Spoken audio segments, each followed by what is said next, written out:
杨开，你入门3年，147场挑战无一获胜，此次以名相搏，境界却毫无提升，你图什么？软柿子，随便你。废物，还是早点逐出师门为好。Hai, selamat datang kembali di channel Min Donghua. Kali ini kita akan melanjutkan cerita Donghua, Martial Peak. Gak pakai lama lagi, langsung aja kita ke ceritanya. Cekidot.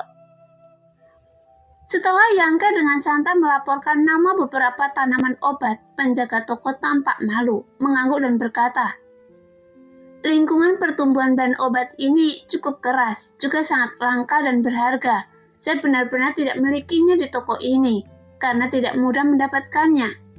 Baiklah, sebaiknya Anda pergi ke area perdagangan. Mari Anda lihat, jika Anda beruntung, Anda mungkin bisa mendapatkan sesuatu. Area perdagangan? Ekspresi Yang Ke berubah. Iya, untuk acara Abare ini, penguasa kota dan 2 wakil penguasa kota telah secara khusus menetapkan area bagi para alkemis dari seluruh dunia untuk berdagang. Ada banyak alkemis terkemuka di sana, dan mereka akan menggunakan keahlian mereka sendiri. Dan Anda bisa mencobanya keberuntungan Anda dengan menukarkan bahan obat yang dibutuhkan dengan apa yang Anda butuhkan. Di mana area perdagangannya? Tanya Yang Ke dengan serius. Penjaga toko dengan antusias memberikan arahan kepada Yang Ke. Setelah Yang Ke mengangguk sedikit, dia mengucapkan selamat tinggal dan berjalan menuju area ditentukan bersama Fei Yu.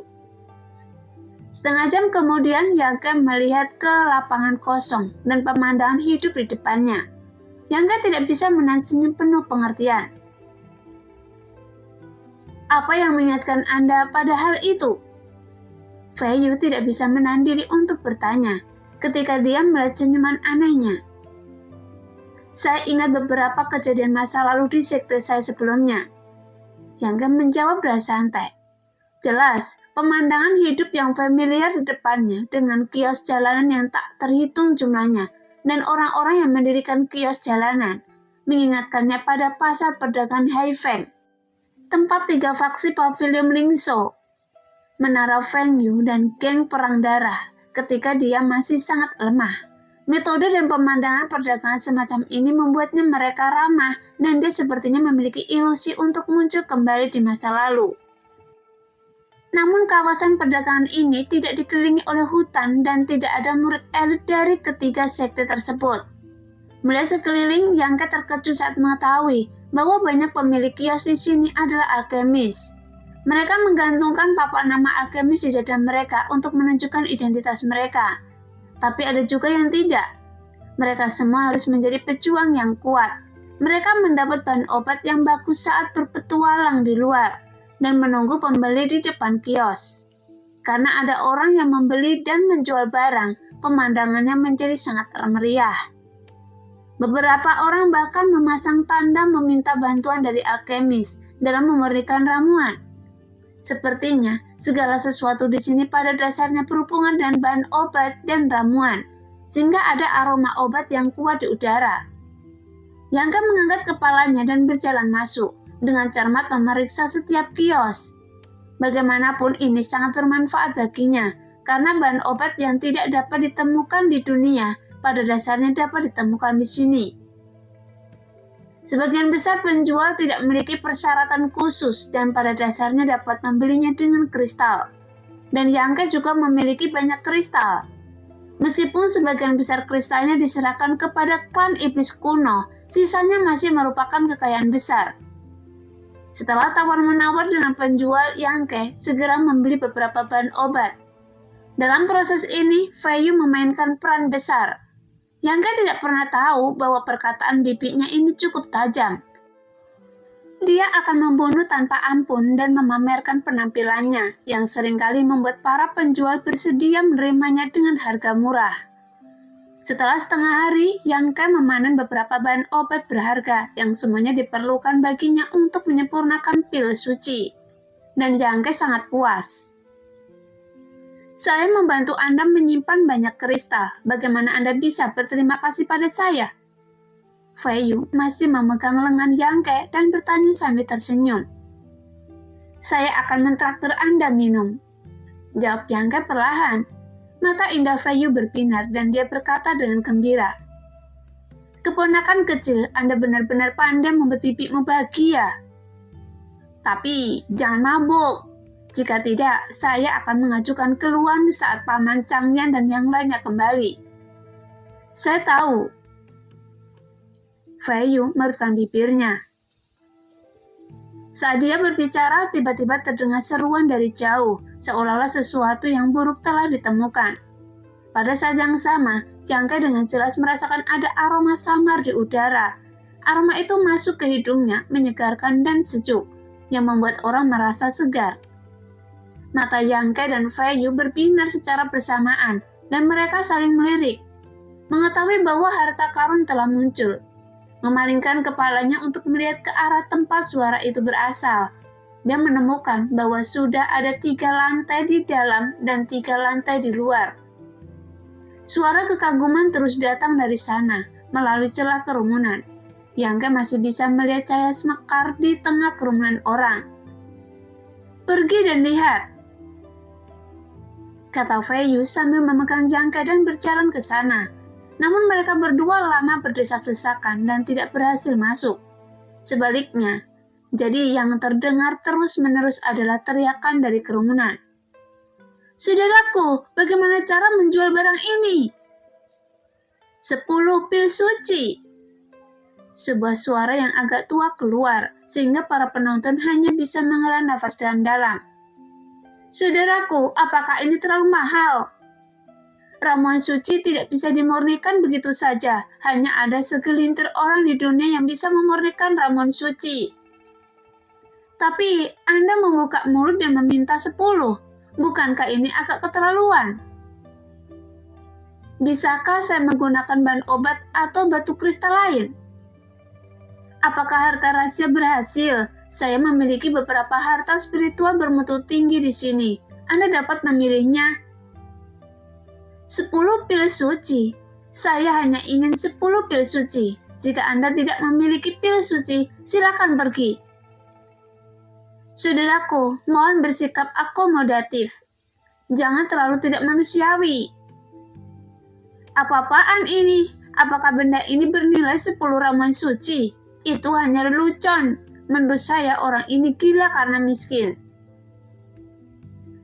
Saudaraku, berikan aku benda ini, dan saya akan menjadi milik Anda. Bagaimana dengan itu? Anda wanita yang tidak tahu malu. Apakah Anda masih memiliki integritas moral? Seseorang tiba-tiba berkata dengan nada menghina. Dengan kecantikan Anda berani pamer. Anda benar-benar tidak punya kesadaran diri.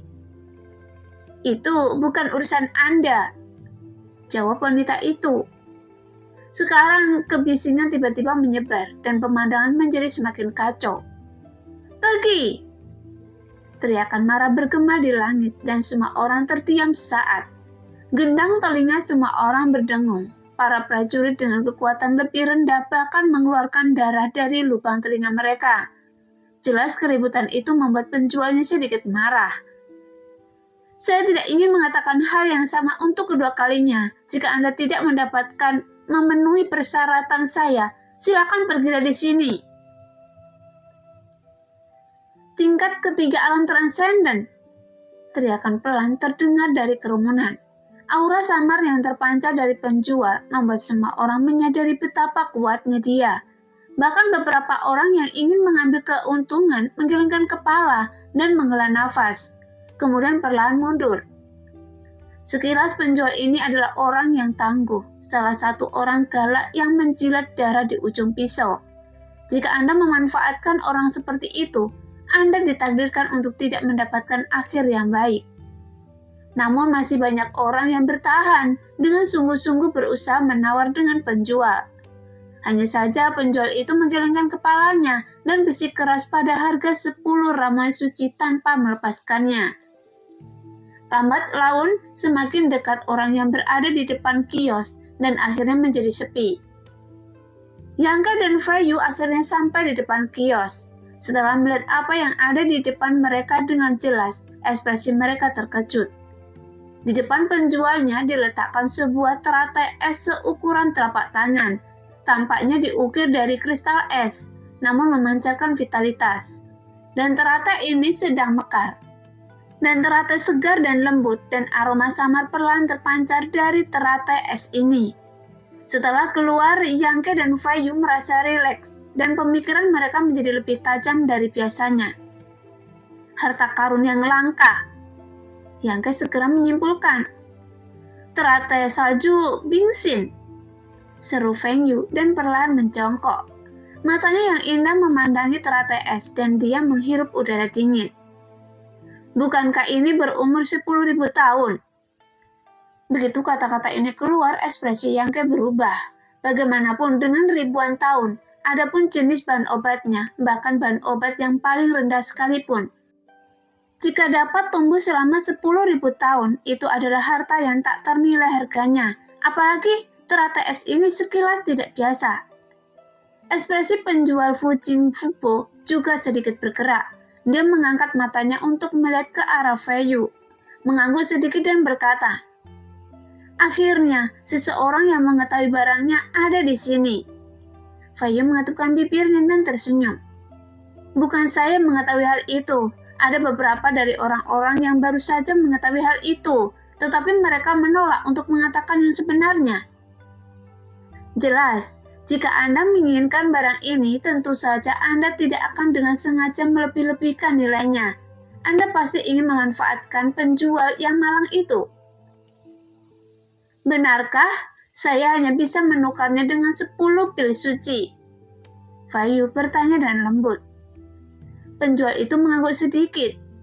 Fei Yu menggelengkan kepalanya dan menghela nafas. Dia benar-benar tidak bisa mengeluarkan 10 pil suci, karena tidak semua orang bisa memurnikan pil suci. Bahkan seorang alkemis suci. Ada juga kemungkinan besar kegagalan selama pemurnian. Oleh karena itu, setiap ramuan tingkat suci sangatlah berharga, dan 10 di antaranya sangat berharga. Bahkan bagi seorang pejuang biasa, tidak mungkin melihat 10 pil suci seumur hidup mereka. Bibi, bisakah benda ini menyehatkan jiwa? Yangke juga cukup mahir dalam mempertahankan harta karun sejenius. Tetapi bagaimanapun juga, dia hanya berhubungan dengan mereka untuk waktu yang singkat. Dan ada beberapa hal yang masih belum dia lakukan. Jadi dia tidak begitu mengenalinya. Sebaliknya, Fei Yu berbeda. Meskipun dia bukan seorang alkemis, dia telah hidup bertahun-tahun dan penglihatan serta pengetahuannya lebih luas daripada Yangke. Jadi tidaklah aneh jika sekilas bisa mengenali teratai salju Bingxin ini. Ya, harta langka yang menyehatkan jiwa. Fei Yu mengangguk sedikit. Tidak perlu memurnikannya menjadi ramuan. Anda bisa meminumnya langsung untuk memberikan efek penuhnya. Dengan teratai salju hati es, tidak peduli siapa itu, kekuatan kesadaran spiritual akan meroket. Aneh, benda ini sangat langka. Kenapa Anda tidak meminumnya sendiri? Sebaliknya, Anda ingin menukarnya dengan 10 pil suci. Tentu saja saya punya alasan sendiri. Penjual tidak mau menjelaskan lebih lanjut. Apakah Anda memiliki cukup ramuan suci? Jika Anda memilikinya, Anda dapat membuat kesepakatan sekarang. Jika tidak, jangan buang waktu saya. Fei Yu merutukkan bibirnya dan tiba-tiba tidak suka melihat penjualnya. Yangke berpikir sejenak, kemudian dia bertanya, "Bisakah Anda memberi saya waktu beberapa hari untuk bersiap?" "Berapa lama yang Anda inginkan?" Pria besar itu melirik Yangke. 3 hari, jawab Yangke dengan serius. "Saya bisa memberi Anda waktu, tapi saya tidak bisa menjamin bahwa saya tidak akan menjualnya sebelum itu," kata penjual itu dengan sungguh-sungguh. Yangke meregang kening. "Tetapi, saya hanya punya 1 pil suci sekarang." "Itu urusan Anda," kata penjual itu dengan dingin. Melihat dia sangat tidak masuk akal, Yangke tidak bisa berkata apa-apa lagi. Dia sangat menginginkan harta langka yang menyehatkan jiwa, tetapi dia membutuhkan 10 pil suci. Dengan level alkimianya saat ini, masih perlu waktu untuk mempersiapkannya. Paling tidak, Yangke perlu mengumpulkan beberapa bahan obat yang tidak lebih rendah dari tingkat spiritual tingkat atas, dan lebih baik lagi tingkat suci.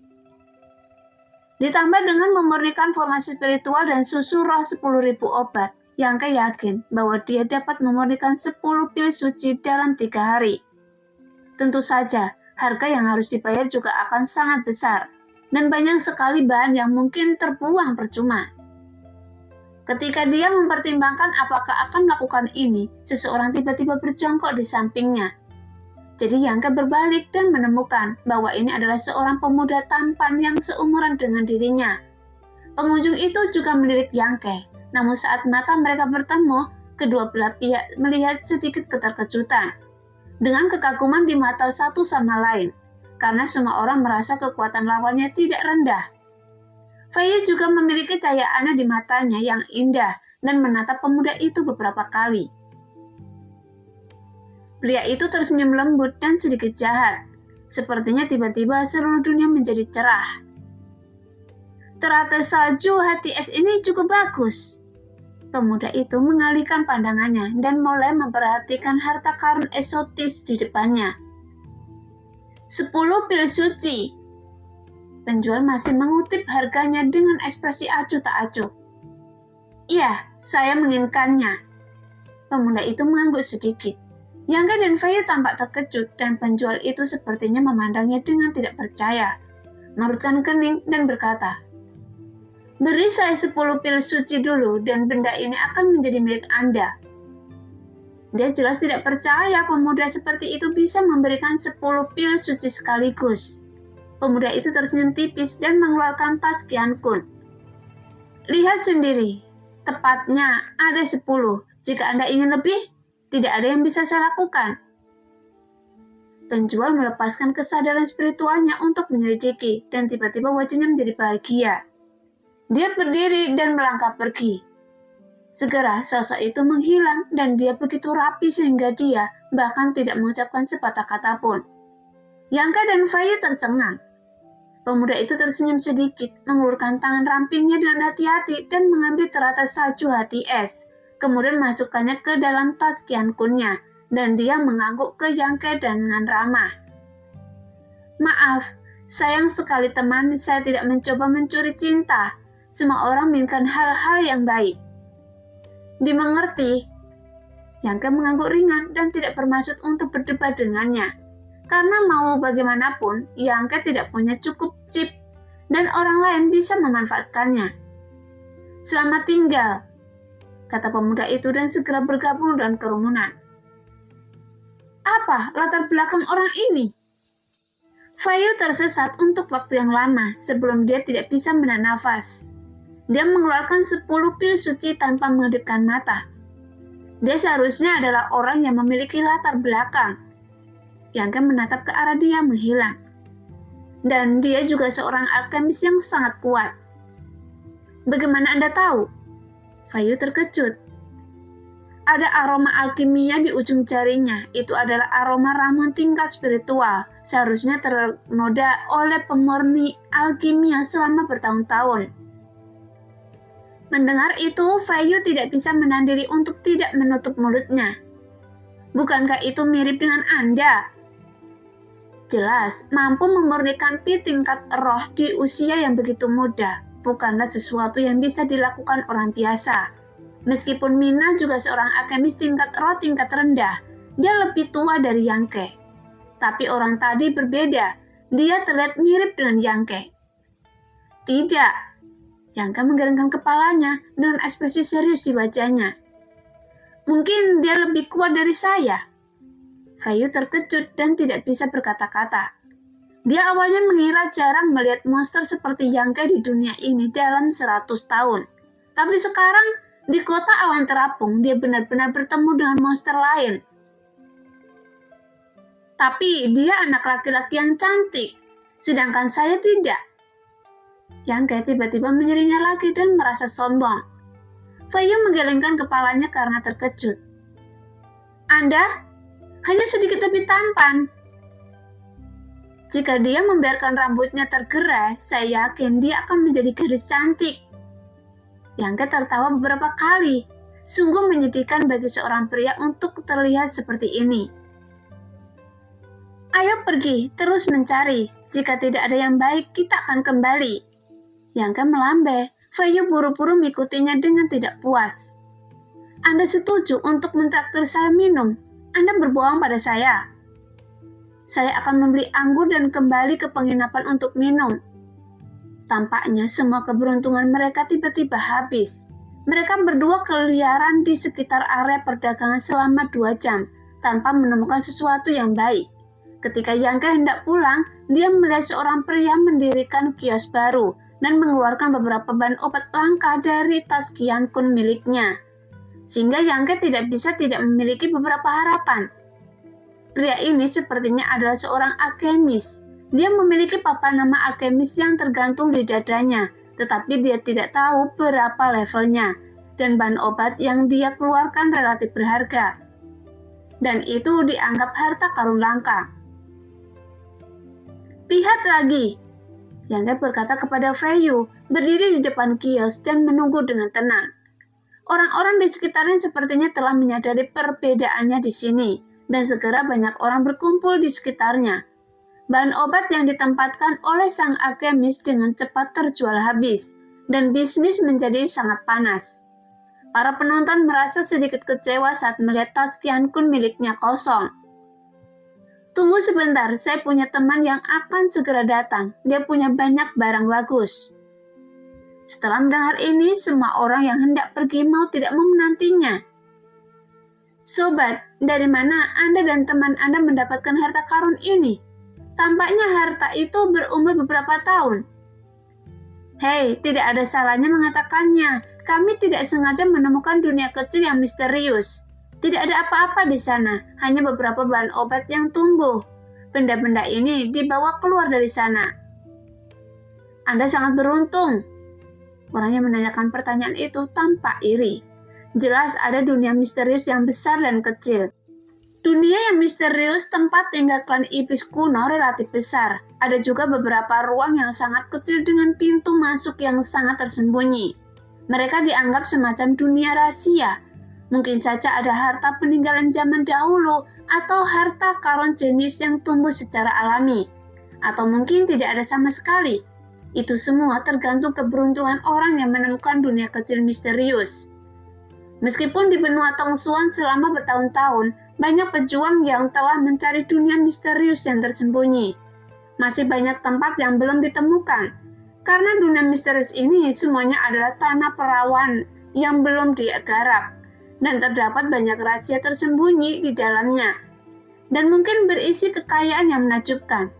Jadi sang alkemis dan teman-temannya di depan mereka jelas cukup beruntung menemukan tempat seperti itu. Sehingga hal ini membuat semua orang yang melihatnya iri. Tidak lama kemudian, pria parubaya lainnya datang. Di bawah teriakan dan salam sang alkemis, dia kembali lagi mengeluarkan bahan obat langka dan tua dari tas Qian Kun. Setiap kali ada sesuatu yang diambil, orang akan buru-buru mengambilnya. Lagi pula mereka yang datang ke kawasan perdagangan ini untuk mencari bahan obat.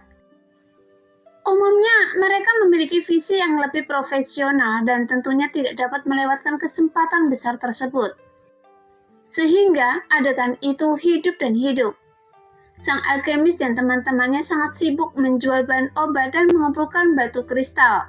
Kedua orang ini sepertinya termasuk orang yang jujur. Mereka tidak memanfaatkan kesempatan itu untuk menaikkan harga. Malah mereka menjualnya dengan sedikit kenaikan dari harga pasar. Yangke telah memperhatikan dan tidak terburu-buru mengambil tindakan, meskipun semua bahan obat tersebut bagus, namun bukan itu yang dia butuhkan. Tiba-tiba rekan sang alkemis mengeluarkan sebuah benda yang berwarna merah menyala dan berbentuk bulat seperti bola api yang menyala-nyala. Begitu benda ini muncul, udara di sekitarnya menjadi panas dan semua orang merasakan sensasi uniknya. Bahkan ada beberapa meridian padat pada benda itu, seperti meridian tubuh manusia. Mata Yangke berbinar dan bertindak cepat. Pada saat yang sama, banyak orang berpengetahuan juga mengulurkan telapak tangan mereka. Dalam sekejap, lebih dari selusin tangan besar meraih bahan obat berwarna merah menyala. Fei Yu tetap diam dan dengan ringan menghentakkan kakinya. Gelombang udara tak terlihat berpusat padanya dan tiba-tiba menyebar ke semua sisi. Ledakan tersembunyi dari master tingkat ketiga alam transenden membuat lawan yang bersaing dengan Yang Ke kehilangan pijakan dan mundur ke belakang. Jadi di tengah jadwal sibuk mereka, Yang Ke dan Fei Yu saling memandang dan menunjukkan senyuman penuh pengertian. Saat berikutnya, tangan besar Yang Ke meraih bahan obat bulat berwarna merah menyala. Tetapi yang tidak dia duga adalah tangan lain juga meraih sisi lainnya. Di antara orang-orang yang hadir hanya Yang Ke dan pemuda itu tidak terpengaruh oleh aura Fei Yu. Menatap pemilik tangan itu, Yang Ke memiliki ekspresi terkejut di wajahnya dan Fei Yu juga menghela nafas ringan. Karena orang ini sebenarnya adalah pemuda yang baru saja membeli teratai salju hati es dengan 10 pil suci. Menyeringai, setelah semua orang berdiri teguh, mereka semua memandang Fei Yu dengan ketakutan dan jengkel. Tetapi ketika dia melihat pihak lain adalah wanita yang sangat cantik, kemarahan yang melonjak di hatinya tidak bisa tidak mereda. Hei, ada sesuatu yang bagus untuk ditonton. Seseorang melihat perselisihan antara Yang Ke dan pemuda itu dan tidak bisa menahan tawa anehnya. Semua orang menunggu dengan ekspresi aneh, bertanya-tanya siapa yang akan tertawa berakhir dan siapa yang akan mendapatkan bahan obat yang berharga ini. Teman, kebetulan sekali. Pemuda itu tersenyum pada Yang Ke, memperlihatkan gigi putihnya yang sedikit mempesona. Iya, Yang Ke juga tertawa. Dia mengangkat alisnya dan berkata, Anda menginginkan ini juga? Sudah saya bilang, semua orang menginginkan hal-hal yang baik. Ada begitu banyak hal baik, tidak perlu mengambil hal yang sama dari saya, kan? Yang Ke berkata dengan nada santai, mencoba membujuknya untuk menyerah atas inisiatifnya sendiri. Pihak lain perlahan menggelengkan kepalanya. Hal-hal itu bagus, tapi bukan itu yang saya inginkan. Saya hanya ingin kantong empedu api bumi ini. Iya, sama seperti saya, jawab Yang Ke dengan tegas. Apa yang harus kita lakukan? Pemuda itu merutkan kening. Dia tidak menyangka akan menemui hal seperti itu, jadi dia menoleh ke penjual dan bertanya, Penjual, apakah Anda tidak punya kantong api lagi? Penjual itu perlahan menggelengkan kepalanya. Ini satu-satunya, dan kami berdua bekerja keras untuk menemukannya dari ribuan kaki di bawah tanah. Jelas, kantong empedu api bumi memiliki peluang yang sangat kecil untuk dihasilkan, dan itu akan terjadi hanya jika ada api bawah tanah, karena benda ini dikenal dengan kantong empedu api bumi, karena dia dapat menyatukan semua esensi dan esensi api bawah tanah, dan memiliki kegunaan magis yang tak ada habisnya. Jika Yang Ke ingin menyempurnakan pil suci untuk menyelamatkan klan iblis kuno, dia harus memiliki kantong empedu api bumi. Namun pemuda ini tidak tahu apa yang harus dilakukan dengan kantong empedu api bumi, tetapi menilai dari penampilannya, dia pasti tidak akan bersedia untuk melepaskannya dengan mudah. Hei teman, mohon bersikap lembut, gunakan sedikit kekuatan lagi, jika tidak, kantong empedu api bumi ini akan hancur. Ekspresi pemuda itu berubah dan dia memperhatikan sikap tegas Yang Ke dan merasa itu agak sulit untuk ditangani. Keduanya satu sama lain. Yang Ke tersenyum tipis, merenung sejenak dan berkata, Bukankah Anda baru saja membeli sesuatu yang berharga seperti teratai salju hati es? Anda telah memperoleh sesuatu hari ini, jadi mengapa datang kepada saya lagi untuk merebut api bumi ini kantong empedu? Satu kode yang sama dengan satu kode. Pihak lain terus menggelengkan kepalanya. Baiklah teman, jika Anda bisa menyerah selangkah, saya bisa mengganti kerugian Anda. Bagaimanapun kalau saya memberi kompensasi sesuai dengan harga empedu api bumi. Yang Ke menggelengkan kepalanya dengan tegas dan berkata dengan tenang. Jika Anda bisa menyerah, saya juga bisa memberikan kompensasi pada Anda. Mendengar itu, pemuda itu tertawa datar dengan ekspresi tak berdaya di wajahnya. Kalian berdua bertengkar seperti ini membuat saya kesulitan berbisnis. Bisakah kalian segera memutuskan siapa yang membelinya? Penjual juga dilema dan mendesaknya.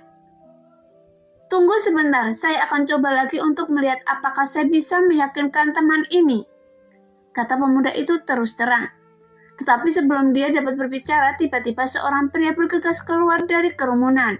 Dia melihat ke segala arah, mengulurkan tangan dan meraih kantong empedu api bumi, dan berkata, Anda tidak perlu berjuang untuk kantong empedu api bumi ini, karena saya menginginkannya. Ekspresi Yang Ge dan pemuda itu berubah secara bersamaan, karena untuk memperjuangkan kantong empedu api bumi ini, keduanya menggunakan banyak kekuatan, mencapai titik kritis yang dapat ditahan oleh kantong empedu api bumi.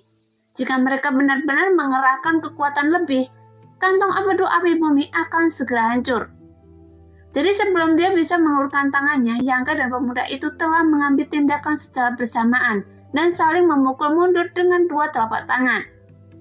Pengunjungnya juga seorang pemuda, namun pakaiannya mencerminkan status superiornya. Setelah dipukul mundur, pria itu tampak marah dan tertawa garang. Berani Anda mengambil tindakan terhadap saya? Kalian sangat berani. Tidak ada seorang pun di kota Fuyun yang berani mengambil tindakan terhadap saya. Tahukah kalian siapa saya? Saya tidak peduli siapa Anda. Jika Anda berani mengulurkan tangan itu lagi, percaya atau tidak, saya akan memotongnya. Pemuda yang bersaing dengan Yang Ge untuk kantong empedu bumi berkata dengan kasar. Ekspresinya, dia masih bisa tenang dan mengandalkan metodenya sendiri. Tapi tiba-tiba, melihat orang seperti itu membuatnya sedikit tidak bahagia. Mata Yang Ge berkedip dan dia tidak berkata apa-apa, tapi auranya pelan menjadi berbahaya, yang membuat para penonton tiba-tiba berseru. Dua saudara muda! Penjual itu diam-diam memandang orang-orang yang datang setelahnya. Wajahnya sedikit berubah dan dia berkata dengan lembut. Ini Tuan Nencong, Anda tidak boleh menyinggung perasaannya. Ini masalah besar. Yang bertanya dan heran, karena dia menemukan bahwa banyak orang yang melihatnya menunjukkan ketakutan ketika mereka melihat Nencong. Dan mereka yang dekat dengannya menjauh darinya, meskipun kekuatan lawannya tidak tinggi, hanya berada di alam kenaikan abadi tingkat ke-6 atau ke-7. Tapi mereka takut padanya. Jelas karena mereka takut dengan kekuatan di belakang Nencong. Penjual memandang Nencong dengan tenang, melihat pihak lain memiliki ekspresi arogan di wajahnya dan tidak berniat menghentikannya. Dia segera menyadari bahwa Nencong jelas ingin dia melaporkan identitas pada dua orang ini. Seorang anak laki-laki yang tidak mengetahui ketinggian dunia, sehingga pihak lain dapat mengambil inisiatif untuk menyerah. Segera dia menenangkan diri dan menjelaskan dengan lembut. Kalian berdua pasti baru saja tiba di kota Fuyun belum lama ini. Pantas saja kalian tidak mengetahuinya. Kota ini memiliki seorang penguasa kota dan dua wakil penguasa kota. Keduanya kuat. Pria yang telah masuki alam suci salah satu wakil tuan kota bernama Zhu Liang. Seorang pria kuat dari ras manusia. Dia memiliki seorang wanita bernama Ne Chu Feng yang merupakan penguasa tingkat pertama alam transenden. Tuan Nencong adalah keponakan Ne Chu Feng dan wakil tuan kota Zhu Liang sangat mencintai Ne Chu Feng. Iya, Yang Ge mengangguk bersamaan dengan saingannya. Tuan muda Nencong ini didukung oleh orang kuat di alam suci dan dia juga menguasai kota Fuyun juga menarik banyak orang ketakutan. Nencong mencibir. Apakah Anda tahu siapa saya? Jika Anda tahu, letakkan kantong empedu api bumi. Letakkan sekarang dan saya bisa membiarkan Anda pergi dengan selamat. Yang Ge tertegun. Bukankah dikatakan bahwa pertempuran tidak diperbolehkan di Fuyun? Penjual itu tampak getir dan berkata, Saudaraku, Anda bercanda. Tidak ada perkelahian dimanapun. Aturan ini cocok untuk kebanyakan orang, tetapi masih ada sejumlah kecil orang yang lolos dari aturan ini. Saat berbicara, dia melirik Nencong secara sengaja atau tidak sengaja. Nencong ini jelas tidak perlu mengikuti aturan. Anda tahu keseriusan masalahnya kan? Pemuda itu tiba-tiba memandang Jiang Ke dengan serius. Jika Anda tahu, segera lepaskan. Jika tidak, Tuan Neng Chong akan marah. Dan Anda mungkin tidak bisa meninggalkan tempat ini hidup-hidup. Kenapa Anda tidak melepaskannya? Yang Ke memandang ke pihak lain sambil tersenyum. Pemuda itu mencibir. Saya tidak bisa mengetahui Anda. Apakah Anda tidak tahu bagaimana menulis kata kematian? Saya ingin tahu apakah saya akan mati duluan atau Anda? Yang Ke menolak menyerah. Mata indah Fei Yu berkedip-kedip, selalu memperhatikan perubahan situasi. Energi sejatinya berkumpul secara diam-diam, dan dia membuat rencana untuk mengambil tindakan kapan saja. Saat mereka berdua bertengkar, wajah Neng Chong berubah menjadi jelek, karena dia menemukan bahwa kedua orang itu sama sekali tidak takut padanya. Setelah mengetahui identitas dan latar belakangnya, mereka masih berdebat tentang pemilikan kantong empedu api bumi, dan hal ini membuatnya sangat tidak bahagia. Berjalan ke depan, Neng Chong berkata dengan dingin, "Saya tidak peduli dari mana Anda berasal atau apa latar belakang Anda, tetapi di kota awan terapung ini, semuanya diputuskan oleh saya." Setelah mengatakan ini, dia sekali lagi mengulurkan tangannya untuk meraih kantong empedu api bumi. Energi sebenarnya di tangannya stagnan. Jelas bahwa dia memiliki metalitas untuk menghancurkan kantong empedu api bumi, jika dia tidak bisa meraihnya. Wajah Yang Ke menjadi marah, dan dia tiba-tiba meninju tangan lawannya yang terulur. Di saat yang sama, tangan ramping pemuda itu juga tergerak sedikit. Tubuh Neng Chong tiba-tiba membeku di tempat. Ekspresinya sangat menarik saat berikutnya, seberkas darah mekar dan tangan yang diulur Neng Chong patah dari pergelangan tangannya. Sebelum jatuh ke tanah, itu meledak menjadi bola kabut darah di udara. Nah, demikianlah cerita hari ini. Terima kasih yang sudah menonton video Min Earth sampai selesai. Sampai jumpa di video selanjutnya. Bye-bye.